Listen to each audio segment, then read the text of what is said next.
Latihan perang armada Pasifik Rusia digelar di Laut Jepang. Berbagai jenis rudal jarak jauh diluncurkan.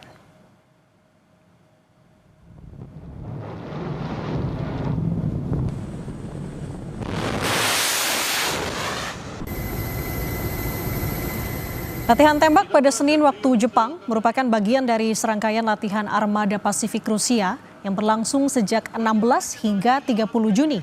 Latihan ini, saudara, digelar di perairan Laut Pasifik, Laut Okhotsk, dan Laut Jepang. Latihan tembak melibatkan hingga 40 kapal, lebih dari 30 pesawat dan helikopter, serta 5.000 spesialis dan personel dari sistem rudal armada Pasifik Rusia.